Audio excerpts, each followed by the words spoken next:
Welcome to the webinar. I'm Judith Pennywell from the University of Michigan, and I'm pleased to be the chair of the 2019 NAFSA Conference and Expo.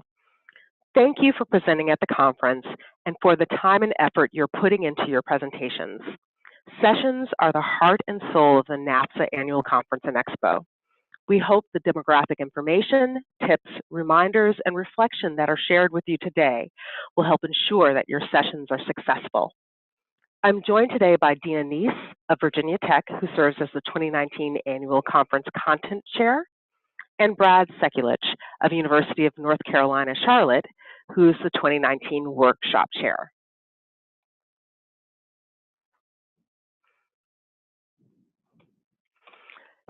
First, let's spend a few minutes thinking about and jotting down a few ideas on what makes a great presentation to you. In other words, when you have been to a conference session, what made the difference between a mediocre session and one that you considered fantastic? We'll come back and review what you've written down later in the presentation.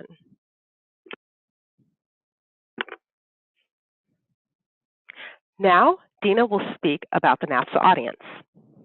Thank you, Judith. Let's consider some key demographics of our overall annual conference audience from the 2018 Conference Evaluation Survey. Our annual conference attendees come from many different parts of the field of higher education. While 41% of conference goers are first-timers, this doesn't mean that they are new to the field or entry-level professionals.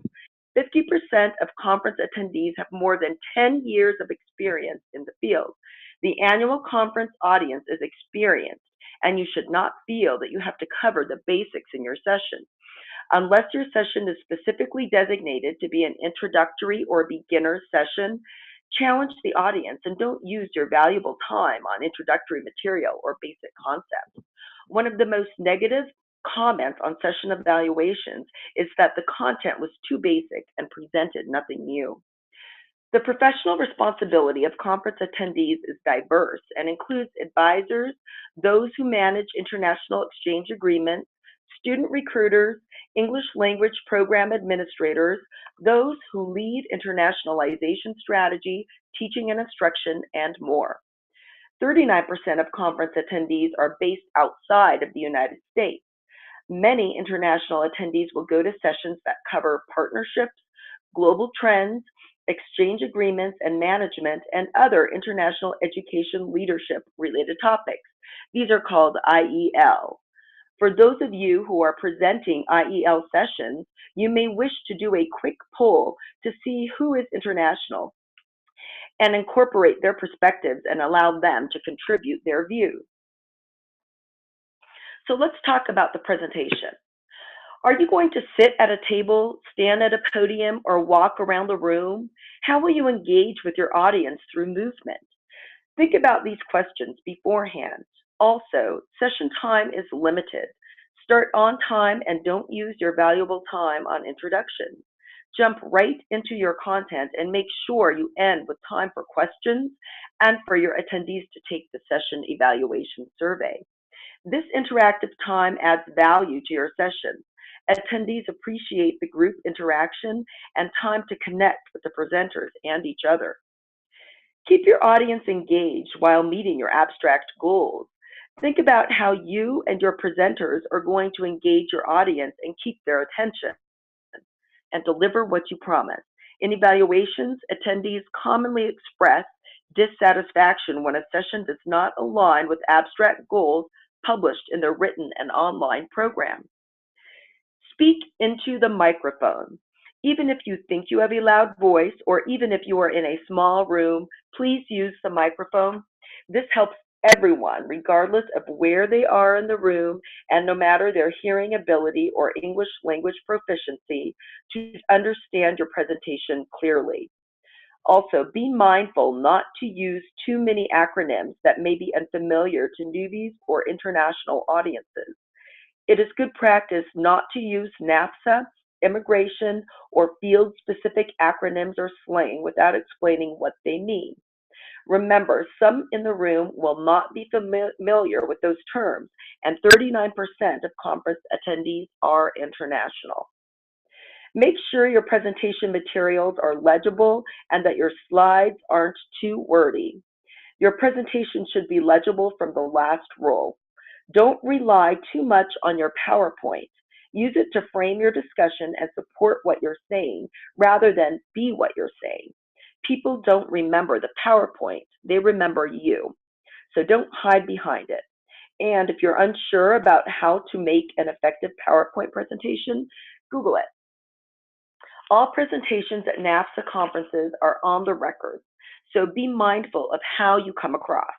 Your attendees aren't there for a sales pitch, nor are they there to learn about your political views or for war stories or university-specific case studies.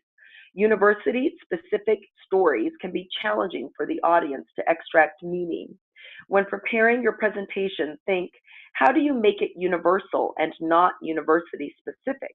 Remember that your audience comes from a variety of institutional types, so maximize their learning by not being overly specific.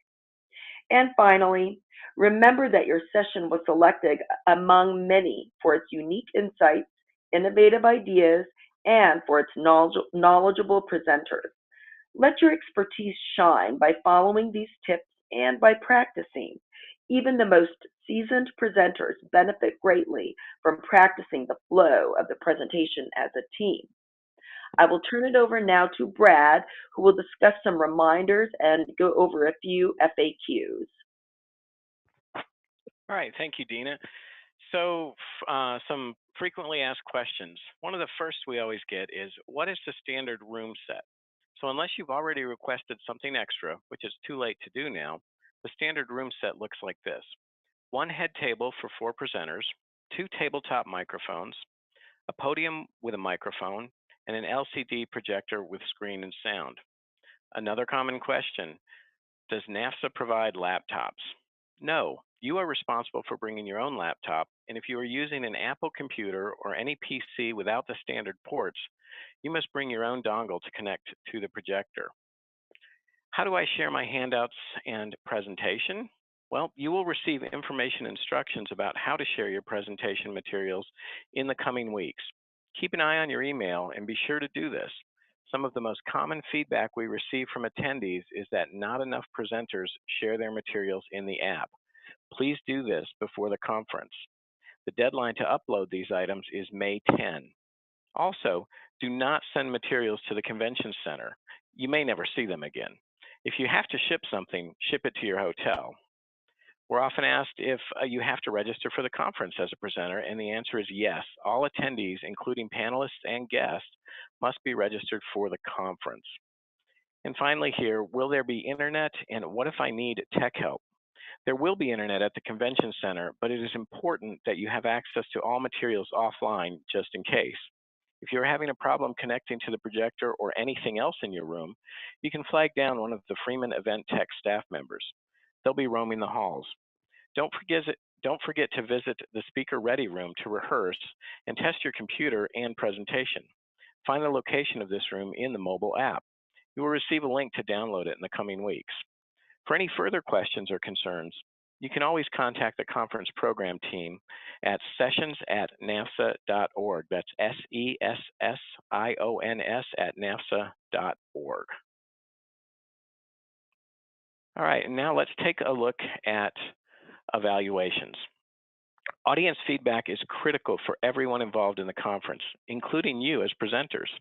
The Annual Conference Committee relies on session evaluation data to hone future session offerings and to offer presenters, that's you, pertinent information on what our members and attendees want. NAFSA will be conducting session evaluations within the conference mobile app and through the web-based online program. So you don't need the app to evaluate a session. You can go to any computer and go to the online program. Evaluations will only be available for registered attendees. There will be no paper forms.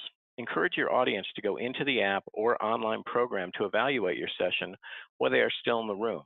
You also have access to a slide you can use in your presentation that looks just like the one in front of you. You should have received an email with links to download it back in March. You can also find it at the Presenters and Trainers page at nafsa.org. And now let's go back to Judith. Thank you, Brad. And thank you, Dena. Remember this question from the beginning of the webinar? I want you to take a look at what you wrote down or recall what you thought about. Now I want you to commit to achieving some of these ideas in your own NAFSA session. Finally, I want to remind you of the resources you can find on the NAFSA website, as well as by emailing the NAFSA staff. You can find PowerPoint slides, evaluation slides, tips for creating an accessible presentation, and other links at the resources above. Thank you for listening to our webinar and for sharing your expertise with NAFSA 2019. Best wishes as you prepare and deliver your NAFSA session. We look forward to seeing you in Washington, D.C.